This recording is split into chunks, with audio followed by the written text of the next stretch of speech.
Hello, everyone, and welcome to PCA and Dove's Body Confidence Sport webinar, the third and final webinar in our three-part series that we've thoroughly enjoyed sharing with you all. Thank you so much for tuning in and continuing to support these important conversations, as well as accessing and sharing the amazing resources and body confidence sports tools that Dove has co-created with Nike, aimed to revolutionize the sports experience for young female athletes and build body confidence in girls globally.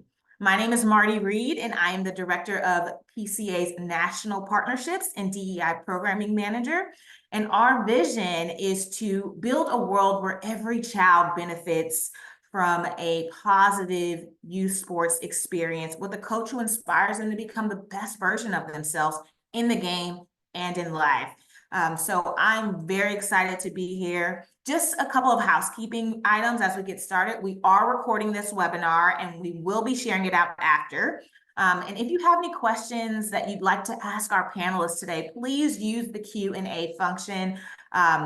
And I will do my best to get to as many questions throughout today's conversation as possible. So again, thank you all for being here and joining us. I will introduce our excellent panel in just a moment. I'm very excited to have them all here. But first, let's cue the Body Confidence Sport video so you can get a better understanding of what this is all about.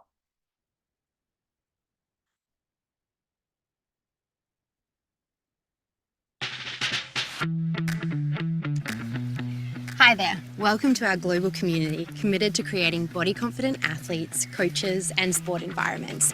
I'm Dr. Emily Matheson from the Centre for Appearance Research, and I specialise in body image and sport, as well as creating global youth development programs.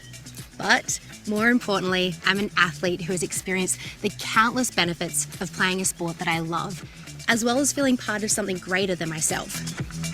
20 years of research consistently shows that young people who identify as girls drop out of sport because they're worried about how they look when taking part. These worries stem from societal pressures that suggest girls should look and act a certain way when they're playing sport. That is, they should be tall, thin, have just the right amount of muscle, as well as play sports that are viewed as traditionally feminine, such as dance, gymnastics, or volleyball. But the reality is, every body and every type of body can be an athlete. Body Confident Sport is a global initiative that aims to stop girls dropping out of sport because of body image concerns. It includes two programs, Body Confident Coaching and Body Confident Athletes. These two programs were designed collaboratively between girls and coaches with leading experts and brands in body image and sport. They're also informed by the latest scientific research, as well as tested and proven to work. Body Confident Coaching is a web-based, self-guided program that provides coaches with the knowledge and skills to create positive body environments for their athletes. Meanwhile, Body Confident Athletes is an in-person, coach-led program that provides girls with the knowledge and skills to feel body confident when playing the sport that they love. And now you're part of this global community, and together we are going to help girls thrive in sport and beyond.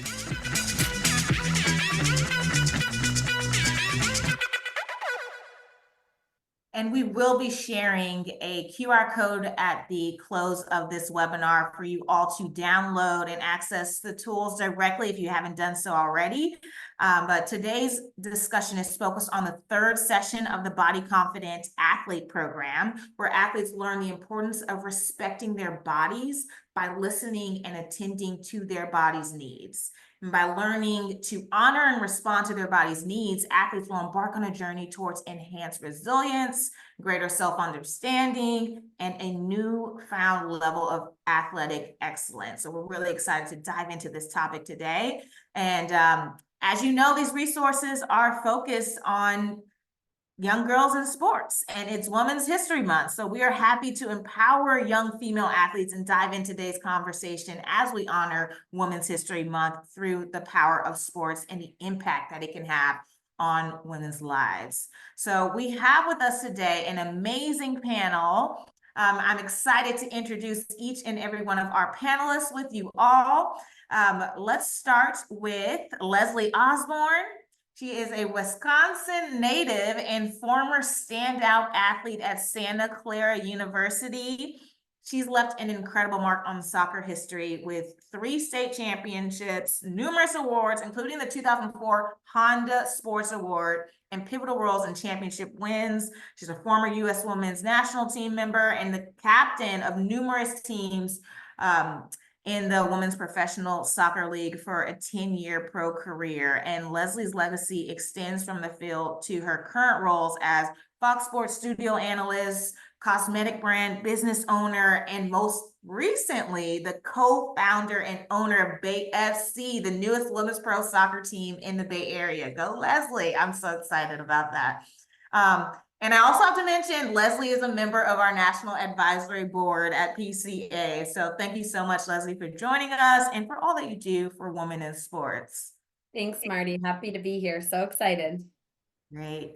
And next we have Sue Inquist. She is softball dynasty. The most winningest D1 coach with 11 NCAA championships at UCLA, numerous Coach of the Year awards. She's been inducted into 6 Hall of Fames, and her legacy as a player is equally as remarkable, having succeeded at the world, NCAA, and Pan American levels.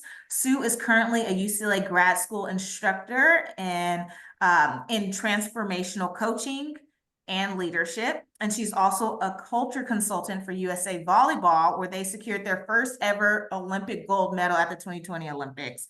So thank you so much, Coach, for joining us. I know her as coach. She's one of the reasons why I played softball at UCLA, and just really excited to have you part of this conversation. Marty, thanks for having me. And next we have Roz Gold Onwude, who also needs no introduction because she is that girl. Roz is an award-winning sports broadcaster and brings her expertise to basketball coverage at every level, from the NCAA to the NBA and WNBA finals. As Stanford graduate and former standout athlete, Roz's career spans Final Four appearances, national championships, and international play with the Nigerian national basketball team, while her journalism focuses on the intersection of sports and business and tech and culture, alongside her advocacy for mentorship, woman empowerment, mental health awareness, and youth development in Africa. So thanks so much for joining us, Roz, and it's a pleasure to have you here as well. I am so excited, Marty. Hello, ladies. How are you? We are good, and we are excited to continue today's conversation. And last but certainly not least, our final panelist is Dr. Nicole Lavoie. She is a senior lecturer at the University of Minnesota and director of the Tucker Center for Research on Girls and Women in Sports, renowned for her groundbreaking research on gender, leadership, and women coaches. She's got over 100 publications and award-winning contributions. Dr. Lavoie's work informs stakeholders globally, not just nationally, and she's advocating for equity in sports coaching through initiatives like Coaching Her and the one that we're diving in today, Body Confidence Sport, the very reason why we're all here. So she's an accomplished athlete and coach herself. Dr. Lavoie's impact extends from academia to the field, earning accolades and inductions into multiple Hall of Fames as well. So thank you so much, Dr. Lavoie, for your impactful involvement in taking part in today's discussion. My pleasure. I don't have as many as Sue or the rest of the ladies on the screen, but I have a few they let me into. I love it. I love it. I feel like this panel is just absolutely incredible, and I'm excited to get started. So I do want to reiterate that we're basing our conversation today off of the foundation of the Dove Body Confidence Sport resources. And there's 2 resources: the online coaching program, Body Confidence Sport, and the Body Confident Athlete Tools, which is a full guide on how you as a coach can talk and guide your athletes in these topics. And we encourage everyone to download the tools because they're absolutely incredible. So, in the tools or during the program, athletes participate in a practical task where they learn how to identify bodily sensations from, the rush of their racing heart to subtle signals of muscle flexibility and strength, and the importance of honoring and responding to these cues. Dr. Lavoie, I'd like to start with you here. Why is it important for athletes, girls specifically, to establish a strong connection with their bodies and listening to their cues during sports? And how can this, practice contribute to improved performance and overall well-being? Yeah, it's so important. And in the opening video, when you saw Dr. Emily Matheson at the Center for Appearance Research, her team and our team in the Tucker Center worked for 3+ years to develop body confidence sports. So it's really fun to be able to talk to people who can implement this with boots on the ground, because it's so important for girls to appreciate their bodies for what their bodies can do rather than what their bodies look like, because appreciating your body is part of body confidence, and low body confidence is the #1 reason why we have learned that girls drop out of sport around the world. And we also know that sport, when we do it right and create the right climates, can really provide a strong counterweight for all the sexualized images that girls see all day long on their phones and the media, around billboards, wherever they are. So we want to really focus girls appreciating their bodies and connecting with their bodies, because it's important in a sport context for preventing injury. Do I need to hydrate? Do I need fuel? Do I feel stress in my body? Do I need to calm my body down with breathing exercises? We're not taught, especially as girls, to be in our bodies and pay attention to our bodies. We're more important, like, oh, what do our bodies look like? So our bodies know the score, and it tells us a lot of information. And when we listen, we can use that information to help ourselves. We can also apply this to ourselves and our female athletes to be happier, calmer, and increase our chances for optimal performance. Thank you for that, Dr. Lavoie. And I love how you said sports when it's done right, because this isn't an automatic that girls are going to have this positive experience and learn all these things that are going to help them develop and have this confidence in life after playing. We have to be very intentional as coaches and parents and leaders to really help instill these life lessons.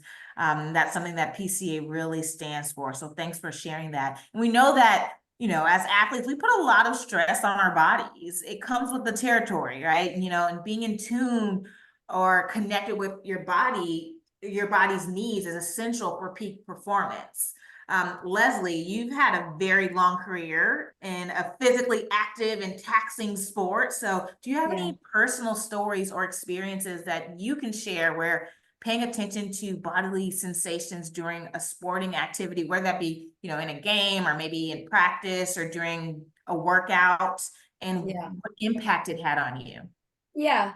I think looking back over the course of my career, I think it's really hard as a young kid. And even when I was in my teens, it wasn't until I got to college where I really started to have the education and I think the people around me to actually teach me about listening to my body, right? And so if we're starting to be able to educate younger with kids, to be able to talk to them about their bodies, peak performance, recovery, sleep, nutrition, there's so many things that go into your performance and how you feel. But looking back as a kid, I just wanted to play sports all the time. And the only way I wasn't playing soccer or another sport was literally like if I was injured and could not run.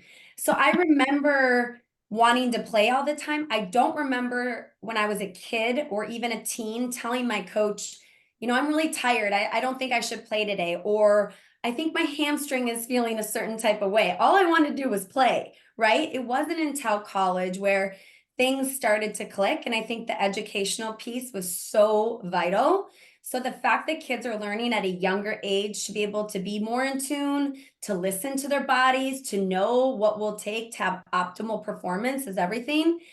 A story I do have, playing for the United States women's national team, playing for the best team in the world, you can imagine how cutthroat it is, and the pressure of showing up every day, knowing you're competing actually against your teammates, and knowing that if you're not performing consistently, at any point your spot is given up. So the idea to be able to tell a trainer or a coach, hey, I'm not feeling my best today. I don't think I should practice, or I think I need to, recover, or I think that, maybe I'm only feeling 70% today. That was really hard to do. When I played on the US team, and again, this is 10 years ago, and things have changed a lot, and I can talk about that too, where things are at now. It wasn't as much data driven. It wasn't about, at one point, we didn't even have heart rate monitors. I remember doing fitness tests and doing this and having trainers like literally count, right? And so the pressure of being able to say, you know what, I'm going to sit out today, it really wasn't an option. And if it was, that if you're not going to be out there, somebody's going to swoop in and take your spot, right? So I think now having the data, having all these tools, I'm with our professional team, Bay FC. We were at preseason camp a month ago. They're logging how much they slept last night. They're doing urine tests. They've got their heart rate monitors on. They're knowing when they're in their red zone, when they're in their green zone. They're being monitored all the time. We did not have that. So back to 2008, training for the Olympics, I was on top of my game. I felt incredible. I was the fittest. We were playing, traveling around the world, but I was exhausted. I remember feeling like I had miles on my legs, but I'm not saying anything. The Olympic roster got named. I made it. And 2 days later, we had an inter-squad scrimmage, and I tore my ACL. It was the fittest and the best I'd ever was playing football, but I remember being tired. And that's a moment in my career where, what if I would have voiced to our trainers, to our coaching staff, right, at that time, hey, we feel tired. We're going to Japan, we're going to China, like the travel, the jet lag, everything. But you just didn't at that time. And I remember thinking, gosh, I wonder if I would have done a better job, or feeling the support or confidence to be able to vocalize that to our staff and coaches, what would have happened? And so for me, that was a life-changing moment in so many ways. But I think that was an opportunity when I did get back on the field a year and a half later, to be able to be more in tune with my body, and to be able to have the trust and be able to have that relationship with my coaching staff and trainers, to be able to have a more transparent relationship on how my body was feeling. Sorry, I didn't have a better story example of this, but that is reality, and that was my reality. And if I can help anybody not have to go through such a life-changing moment, that's what I'm here to share. Absolutely. And we want that. We want the rawness. We want the realness. Those stories matter. Thank you for sharing that story with us. And it makes me think of, athletes often face that pressure to push through discomfort or pain in pursuit of success. The culture is shifting a bit, but we are combating, this culture that's glorified in sports. You see Kobe shoots free throws, then walks off the court with a torn Achilles, and the Carrie Strug's unforgettable vault that clinched the gold for the U.S. team in the '96 Olympics, despite having sprained her ankle, right? And having to land on one leg. So on one hand, our society glorifies these moments, but it also contributes to an unhealthy culture of bodily destruction and very unhealthy habits, or dangerous habits for our youth athletes, based on those expectations. Sue, as a coach, how can coaches out there be encouraged to help athletes practice listening to their bodies, and strike that healthy balance between pushing their limits and avoiding that potential harm? Well, first of all, Marty, thank you. And gosh, just a shout out to PCA and Dove partnering in this critical area. It is an education performance gap in the lifespan of an athlete. And I know many of our listeners out there are coaches that are possibly parents or leaders of youth. For me, from a coach's lens, we need to be able to look at the entire picture every day when you go out there and you have these children or these young girls in front of you or young women in front of you. It is your job as the leader and as the coach and as the inspirer to be able to create the conditions where there's emotional safety. And it starts with you. It starts with you, whether you're a male or female, to have, first of all, number one, awareness, to understand that sport movement, where people are keeping score, is a pressure zone. So anytime I'm asked to do anything with my body and somebody's keeping score, competition, it's my job as the coach to be able to say, let's get back to the core of us, of me, and what makes me great. You know, confidence, we hear this word a lot. As a consultant now, I hear this a lot. I just want to be confident. Let's go ahead and lower the bar on what that actually means. The definition of confidence means certainty. It just means be certain. So if we have certainty, we're going to have trust. Trust what you have. So as a coach, the first thing I'm going to say, everybody in this room came to this place on a different path with different influences around your body, around your performance. And we're here to come together and celebrate progress. I now, the leader, am setting the tone that everybody doesn't have to keep up with everybody else. I really, really appreciated how Leslie walked us through the trajectory of play to high performance to just throat cutting high intensity. The majority of people get out. They never get a chance to be a Leslie because the coaches and the parents are obsessed with the score. Create the conditions with awareness. Walk to the field. First, sit everybody down and say, this is going to be the best 2 hours of your day. And I'm in charge of making sure it's fun. And we're going to start with our bodies. And we're going to talk about our bodies, about what we got. We've got some girls got big muscles, got some girls that got little muscles, got some have tall bones, some have short bones. And we're going to create a language where they all say, hey, I feel pretty good with what I got, and create the openness. And then we're going to say, hey, does anybody need us to catch you doing anything right today? Does anybody need you to have somebody say, I see you doing things right? We have to drip, drip, drip as parents, leaders, and coaches over time to let them know that the body they bring to that safe condition called practice or training is good enough in that moment. And then I can be a hornet as a coach around effort and attitude. My standard is effort and attitude. And if we just do those two things, safe conditions and have standards, because people think you can't talk about soft skills or mental things or body image because that's so soft. I can still have high standards of effort and attitude. But we also have to remember something a lot of people don't talk about. To that little girl that's the smallest in the group, and to that other girl that's got a little something, something that's got bigger for her size, her uniform never fits. You never fix it. And so be that coach that pulls those people aside and say, hey, anything we need to do to help you in these areas when we have small, medium, large. And that doesn't get talked about enough. And that's something I hope that people can consider as well, because I now have to handle how I look. And now you're asking me to move. I should be in an XL and I'm in a medium top. So just little things to think about as a parent, leader, to coach out there that's listening. Absolutely incredible. So many gems that you just shared there, Sue. And it brings me back to something you mentioned of building that trust and having that trusting relationship, how it's so important to build that foundation first. Then you're able to have more of these difficult conversations with your athletes and be that safe space for them to come to and have these types of conversations with. I mean, we do understand the positive benefits of sports on young girls when they're in a supportive environment that allows them to, develop and learn resilience and teamwork and confidence and all those things.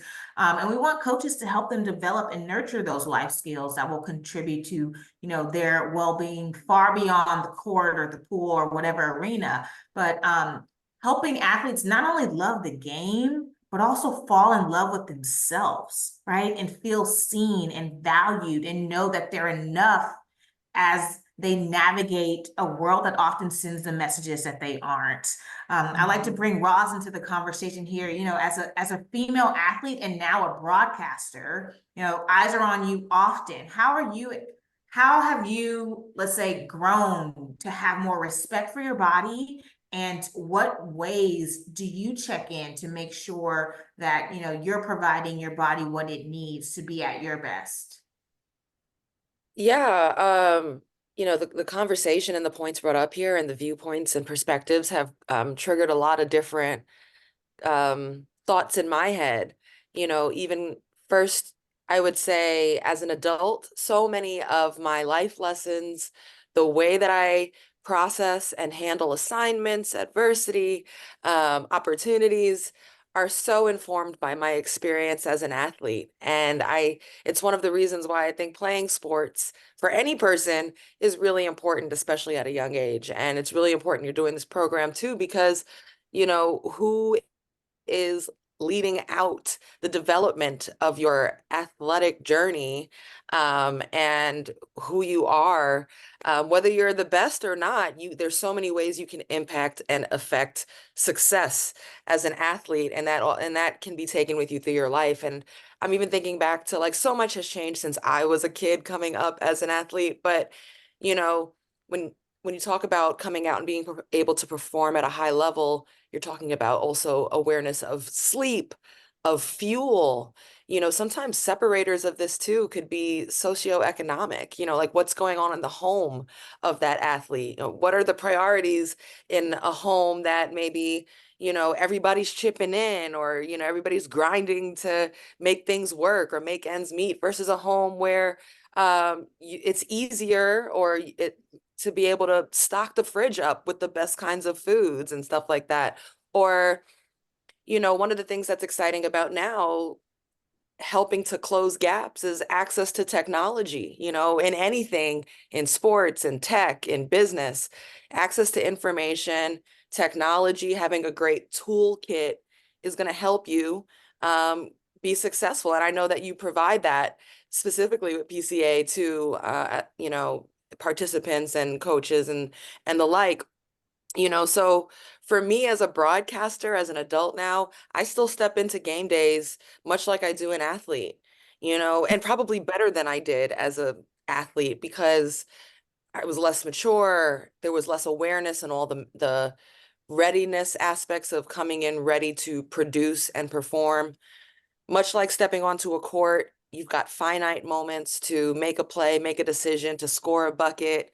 I'll point to the reporter role. I've got, little 30-second, 40-second pockets to come in and make an impact. And, it's harder than having 2 minutes to speak where you can stutter or correct yourself. You just got to come out there in the middle of the broadcast and go, pow, right on TV, and be really effective and concise with your use of words. And I remember early learning that role was difficult. And sometimes I was better than other days, sometimes I wasn't. And I had to lock in on my preparation, my routine, much like I did as an athlete, how I stepped into the morning, afternoon, and night heading into game day, how I was fueling myself not only with food, but also emotionally and mentally, with positive self-talk, visualization, with taking confidence from my preparation, whether that's getting shots up in a gym or as a broadcaster, making sure I'm going to shoot-arounds and reading the articles, and that,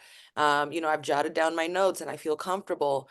And, I often, like, over the course of a broadcast, sometimes there does feel this pressure to be perfect. And if you don't have a great moment in the first quarter of the game, or if it wasn't perfect, you can hold yourself hostage and even your broadcast hostage, because you're still in your head about it. Oh, and nobody's thinking about it but you. And I'm still applying the lessons that I've taken as an athlete to a next play mentality. And I think there are unique aspects of, to wrap this whole roundabout journey up, but there are unique aspects of being a woman and a female athlete, that makes you aware of your body, and I think more comfortable with your body. That, like, it doesn't end once you stop playing sports, or stop being a teenager, or stop being a college athlete, or even a pro athlete. Like, there's a constant evolution and a comfort that is happening in a woman's body. And, whether that, for women friends that I know, whether that is, you know, for those who are choosing to, or wanting to, having a baby, or freezing eggs, or all this and that, there are so many nuances to the female body. And I think if the conversation around your comfort and communication with your body and your understanding of it is starting early in a young person's life, that can only bode positive for the journey that they're going to be on into adulthood and beyond. So, you know, like, this is not only for you to come out there and be good at shooting a hoop or kicking a soccer ball. It's for you to be a better, healthier, hopefully happier adult being who is comfortable mind, body, soul, and spirit. And I truly believe all are connected. Absolutely, 100%. And we've all grown, you know, with the language that we've used and the way that we talk about this. I know I've made many mistakes in my past when it comes to just like talking to teammates about our bodies and talking to myself about my body. I mean, I have a huge, just embarrassing story, but I remember in the locker room. Oh my goodness. So also an impact on how we view ourselves and our body is also based on our culture as well. So being a Black female growing up in my home, you know, we like to have curves. We like to have, you know, some junk in the trunk, right? And I remember telling one of my teammates, like, okay, girl, you got some junk in your trunk. And she got so offended by that, and I thought I was complimenting her. Like, I didn't, my intentions were to compliment her. Because in my culture, we like having bigger bottoms. And I was mortified and embarrassed for embarrassing her. I had to apologize. And these tools are very specific in helping us understand the importance of focusing on what the body can do rather than what the body looks like. And that is a shift that I've had to make. And I know that we've all made mistakes in our past, but it's very important to recognize and raise that awareness and do better. What kind of language can we use? How do we help build confidence? Not just the way we talk about ourselves, but how we talk about others as well. Does anyone else have any examples of how, you know, they've grown to respect their body and how they check in, you know, with themselves to make sure that they're providing their body what it needs to be at their best? Can I just jump in here quick? Just talking about body confidence is really kind of a novel idea for most women and girls, right? Even as adult women, you know, we hope we have some maturity and wisdom around our bodies, but what I've found is talking with athletes across the developmental spectrum, from youth to postmenopausal athletes, is that we all have our body confidence issues. And we have carried that through and we've fought against it. And what I want to do is sort of level set like how we're defining body confidence in the tool. Because as Sue mentioned, we talk a lot about confidence. It gets thrown around all over. There's a lot of different understandings of what it is and what it isn't. So body confidence in this tool is how we think, feel, and behave in relation to our bodies, including how they look. And we don't have to like everything about our body to have body confidence. That's another piece, because that would nearly be impossible. And what our bodies can do in terms of the function. And it has to do with respecting our body's needs and attending to them.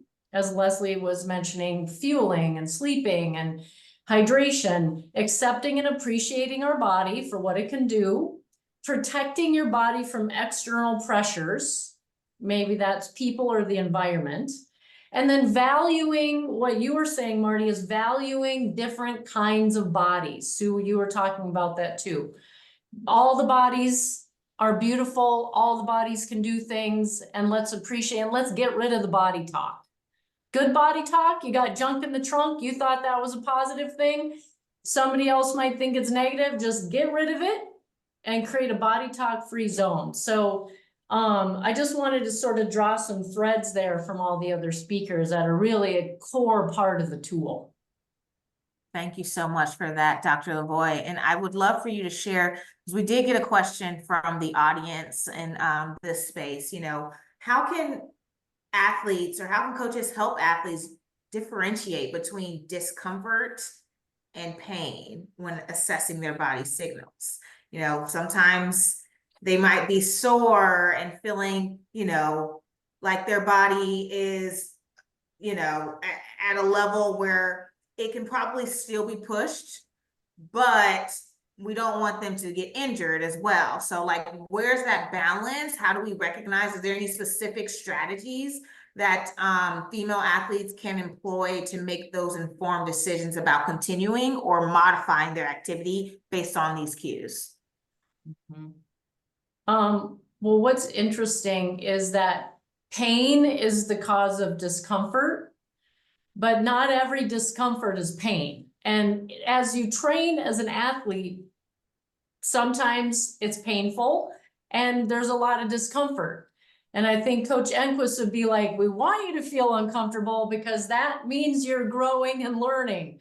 And that's a good thing. But when we get to the pain part, where it's not just average muscle soreness or it's acute, it's a quick onset pain like tearing an ACL or tearing a rotator cuff or getting a concussion, you know, when we train our bodies early on to slow down, to listen, then it's more likely we're not going to get those chronic injuries and pain points that can lead to what Leslie was talking about, a career-ending injury. So, well, the other thing is we know that elite and high-performing athletes consistently have higher pain tolerance than recreational athletes. And it probably helps them be good at what we're doing, but we're talking about youth athletes here. So we want to let's focus on teaching our athletes what pain means in a bad way that can lead to chronic or severe injury.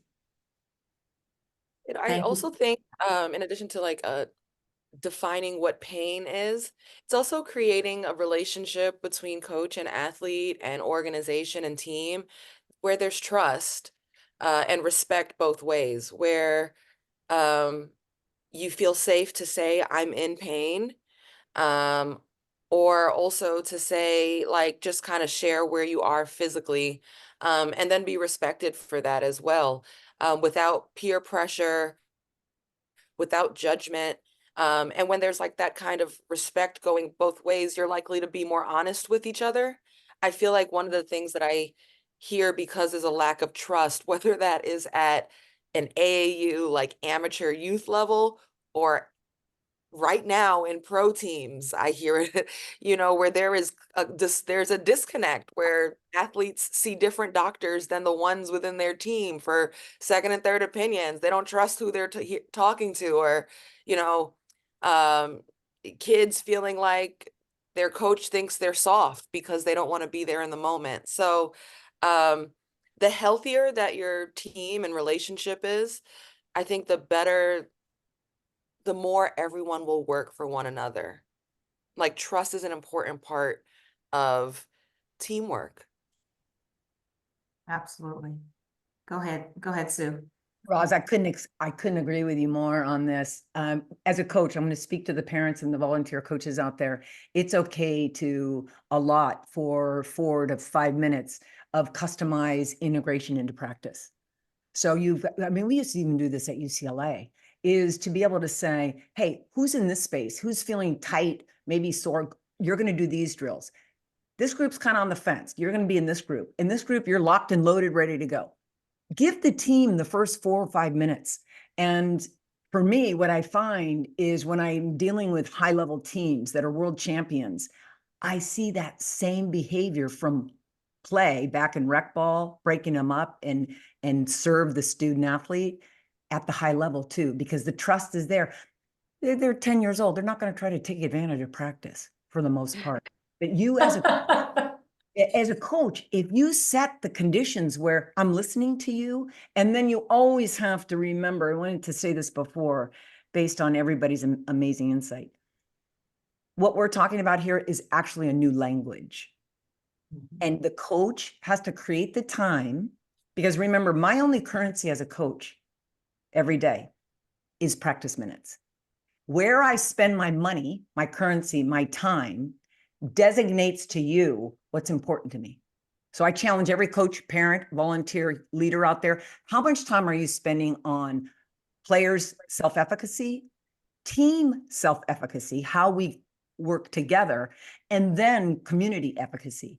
Because at the end of the day, when you're 18, you're ready to go, like Leslie goes into these national team, you're not going back and go, oh, I loved my rec ball coach because he taught me how to laterally move to block the goal.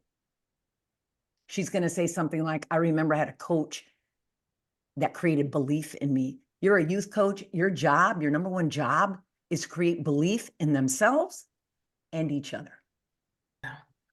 So good. And I know that there's a lot of athletes out there that are sport sampling, playing multiple sports. I was one of those athletes. I played on the basketball team, volleyball team, ran track, and played softball. And I remember I had some coaches that weren't in it for the right reasons and would get very frustrated or mad at me if I came and I was a little bit sore because I had another practice earlier that day. And it made me feel like they had this sense of ownership over me. Like, I don't want to hear about you being sore right now because you shouldn't have went and, jumped around on the volleyball court today, right? So, Sue, what would you say to those coaches out there that might feel like they have this sense of ownership over their athletes where they're not able to go out and sample other sports or, might feel a little bit tired or have some taxing on their body because they're involved in multiple sports and they aren't trying to specialize right now? When I see really successful big programs that have many youth programs in it, there's a lot of front loading around what it means to be a youth coach in those programs. And one of them is, these are the things that are going to hold you back as being a great leader. One of them is you're going to get too competitive too soon. I want to win the league. At the end of the day, we couldn't care less that you won Spagogi, Illinois City Conference Championship.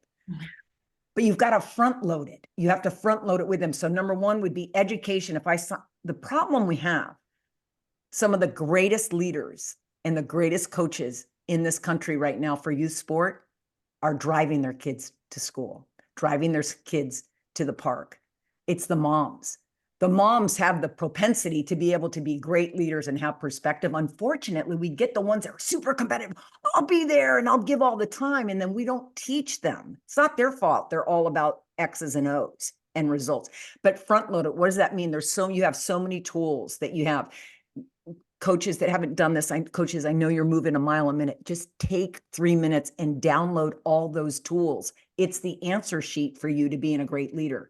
We've got to front load the people that have a propensity to just get right into the X's and O's, and then give them triggers that they recognize when they're becoming too results oriented. It really comes down to locking in on process awareness, and then awareness when you drop out of that and get into it's all about results. We can't hit the curveball, so we're going to practice 2 hours on hitting the curveball. Forget about efficacy, forget about body confidence. We got to work on the X's and O's. And they've got to remember and trigger, wait a minute, I front loaded this. This is where I have a blind spot. That's good. Great advice. Now, this is for any of the panelists, what about, we know there's physical cues when our bodies feel like, they've been taxed or a bit too much. Are there emotional or mental signals that female athletes can tap into or they should be attuned to while participating in sports? And how can these cues contribute to an athlete's overall performance? Yeah, I can start off. Yeah, absolutely. I think the emotional side is, and what I've learned over the course of my career is actually just as or more important as the physical side, right? I remember looking back in my career at, the best times where I was playing the best, I felt the best is when I actually felt overall things were great off the field with my family, with my boyfriend at the time, whatever I was doing. If I felt like fully rounded, I perform better. You feel good, you're gonna play good. The beauty of sports, and I think the coolest thing about playing soccer, it was always like, no matter what was going off the field, once you cross that line, it didn't matter.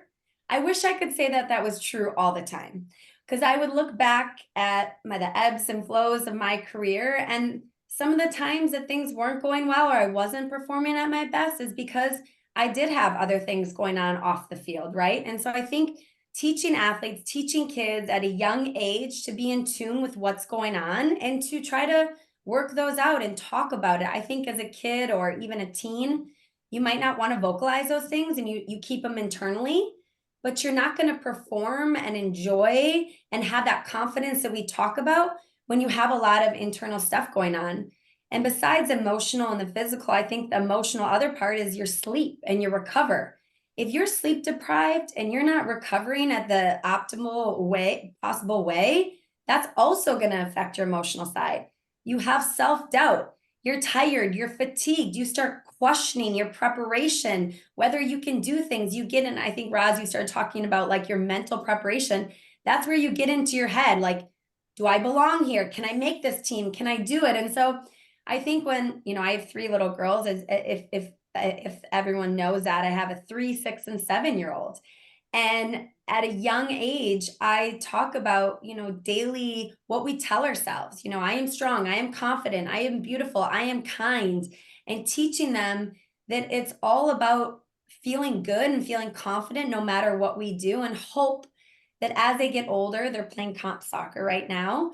They practice 3 times a week. That's a whole nother story. But teaching them to be confident, to be emotionally well-rounded, to be physically well-rounded, all those things matter. It doesn't necessarily matter if you play good. Your day should not be revolved around how you did in a sporting event.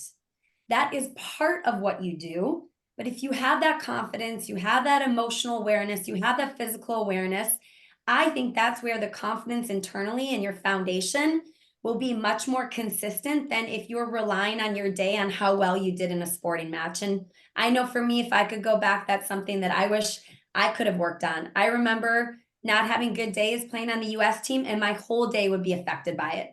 And then I would get in my head, and then it would become emotional, and then that would unfortunately turn into my physical performance. So I think it's good that we're talking about it and being aware and teaching young kids at a young age, because it's so vital for life, not just their sport, career. Yeah. And I think coming from a sports psychology perspective is when we pay attention to how we feel, like how our thoughts affect our body and how our feelings show up in our bodies, and paying attention to that. I mean, sport is all about our bodies. So it seems sort of counterintuitive and like, wait, we're talking about body confidence. Shouldn't we already have that as athletes? But it's a tool, it's a skill that we need to learn, because in sport, we're always taught to like, don't be emotional, don't show weakness, be tough, suck it up, tamp it down, get on the field, do what you need to do. But if we pay attention to those, like, how am I feeling? Where do I feel it? Where does it show up in my body? Do I get butterflies? Do I get sweaty hands? Does my heart rate increase? Does my mouth get dry? Like, those are signs in the body of stress and anxiety. And if we pay attention to that, we're like, oh, there it is. What does that mean? That means I'm ready. Instead of like, oh, that means I'm going to freak out and not play well.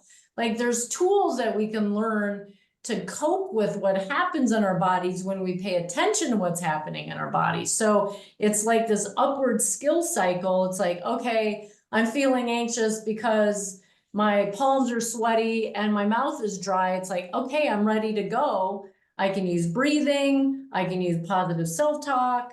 I can focus my energy where it needs to go. I mean, so wouldn't that be great if we taught all kids that from a very young age, and we didn't have to learn it once we got to elite high performance levels?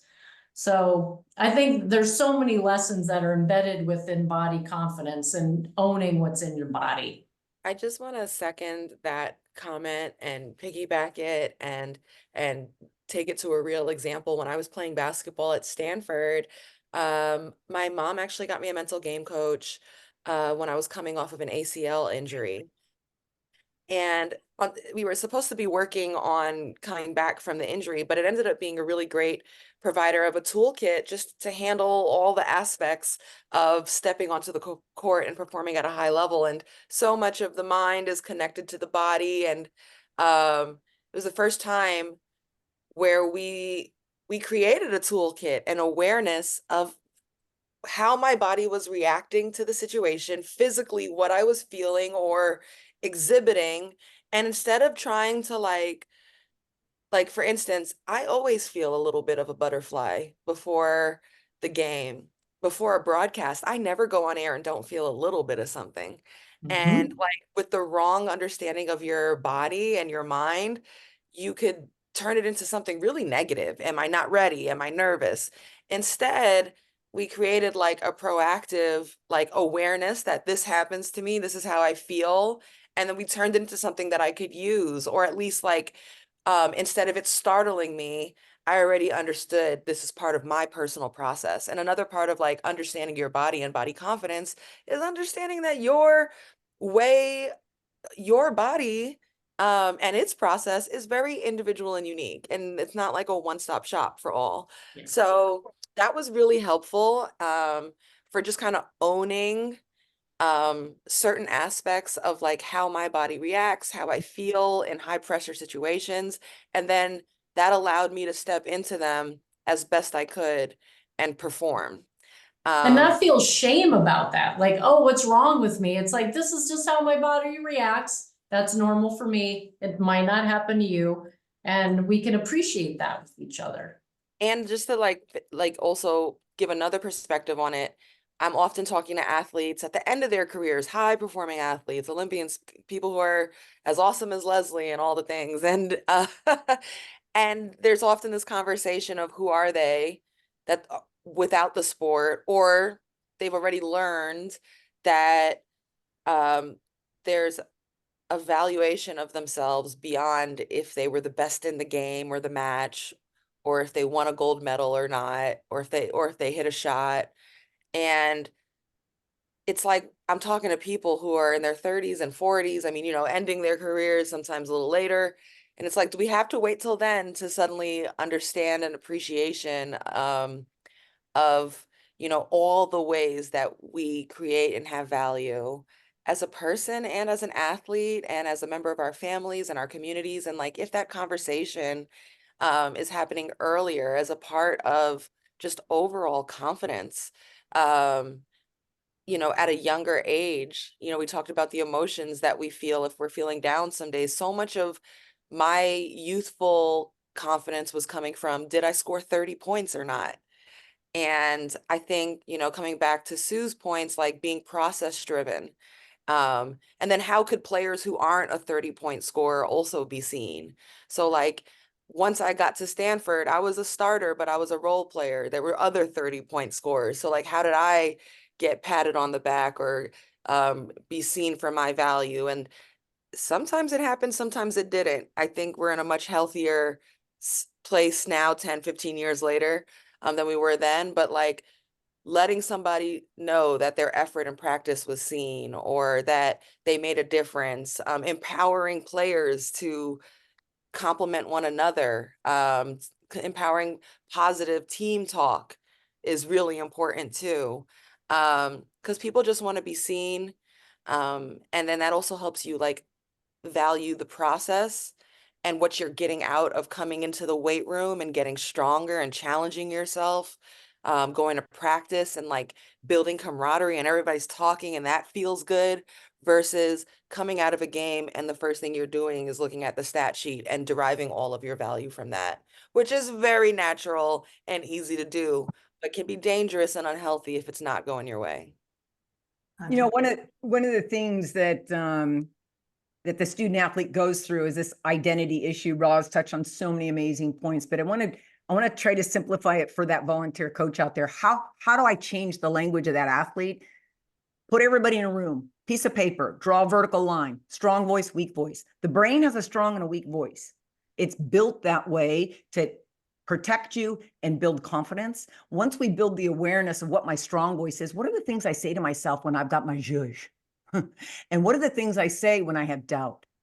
And then you build the awareness of what voice is speaking, and you work on letting the strong voice always get the last word. Really now, it's not about mental toughness. It's not about fearlessness. In my world right now, I don't see that with the highest world champions. It's about being able to move through every emotion that you're feeling. Can't control the thoughts that come in. Science now, we can't control the thought that comes in, but we can traffic cop it. That's a weak voice or a strong voice, and then be able to move through it quickly. Those highest performers have that ability to get into flow, which basically means mind and body or where your feet are. That's the trick. But as a youth coach out there, I know they're saying, how do I start tomorrow? Start with them learning how to speak to themselves and then understand how to activate the brain in the strong and the weak voice. Yeah. And what we find, Sue, just to bring that full circle, is that when we have the weak voice, when we're talking negatively about our bodies to ourselves, which a lot of us do all the time, and now that you become aware of it, you can learn to stop it and replace it with the strong voice. But even with 5 or 10 minutes of negative self-talk or the weak voice, it affects our self-esteem, the way we feel about ourselves, our self-perceptions, and our performance. So when we shift the language and that perspective to the strong language and body confidence, it can have so many positive impacts on young athletes. Absolutely. I think you all are providing such tangible ways that we can, as leaders and as coaches and as caregivers or parents, really start at a young age with helping athletes to understand the emotions that they're feeling through sports and how it's normal to feel those emotions and not necessarily eliminating them, but how do we work through them? How do we push through them? How do we, understand them and recognize them and use them in our advantage? So I really appreciate those tools that you just shared with us and those examples. So I think that's very, very, very important because sports is just such a safe space, a unique space to help us practice managing, I say, good stress, right? And we're going to use this in life beyond sports. All of you have gone on to do amazing things and achieve amazing things beyond your sporting careers. So can you share, just the last question I'll ask before we wrap up here, how does listening to one's body, or how can listening to one's body translate into other areas for females in their life beyond sports? Maybe that's self-awareness or, decision-making, whatever. Can you just share some of those really positive aspects that's going to help them in life after sports? And this is for anyone. Go first.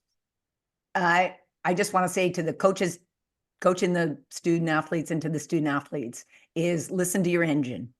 When you look in the mirror, be happy with what you see. It may not be perfect. And when you feel less than 100, go into the work, go into the class, go into the field, the gym, and say, I'm going to give 100% of that. You may today, athlete, coach, you may be at 60%. Just simply say, I'm giving 100% of my 60. It's not about being 100% of the time. It's not possible. But once we have that reality with ourselves, we can adjust and not be up and down, and then just actually be more efficient in our process. I think when people talk about body confidence, especially with girls and women, a lot of it, starts around the aesthetic part of it. But when I'm talking about beauty, or when I personally feel my most beautiful or my most effective, it's when I feel my most prepared, whether that's mentally or physically. I would focus on like preparing your body to perform at the highest level possible for yourself, whether that is in how you're sleeping, eating, lifting, training, practicing, communicating. I think and to just come back to this concept of beauty, in my experience, but I was talking to coaches and also players, little sisters, anything like, beauty is a radiant thing that comes from within, when you glow, when you feel good about yourself. And a lot of that has to do with how you're preparing yourself to step into each day and perform.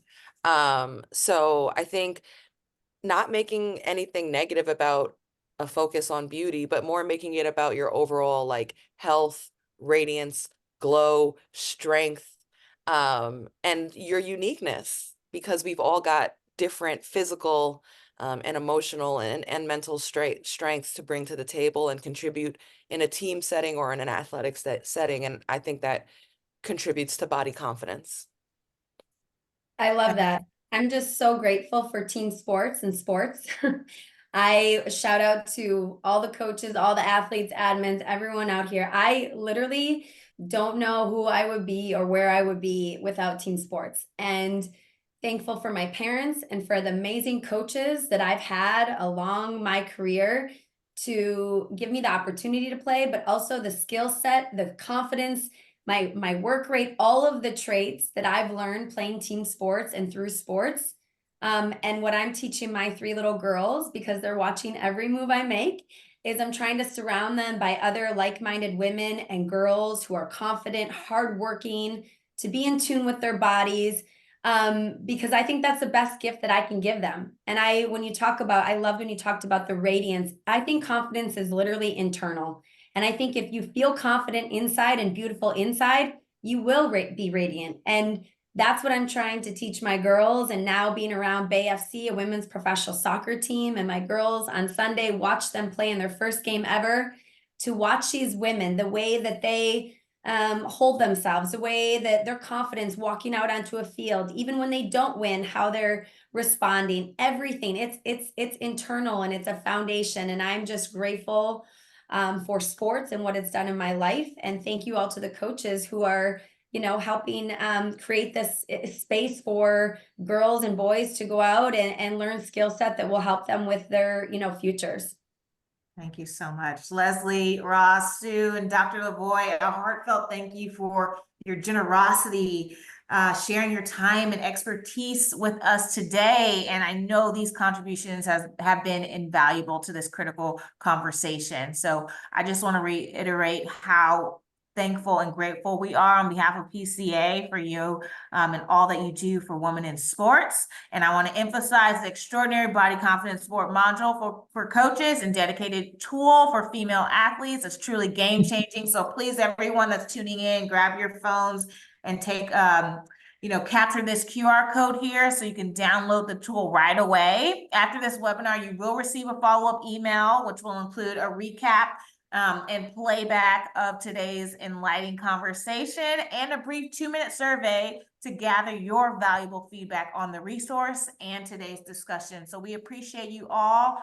And on behalf of Positive Coaching Alliance, thanks again for tuning in and for your commitment to youth sports. Have a fantastic day, everyone, and we'll see you next time. Thank you. Thank you. Good luck, everybody. Bye, everyone. Bye. Thanks, Marty. Thank you. Thank you. Thank you. Great Bye, job, everyone. everyone. Yeah, really nice.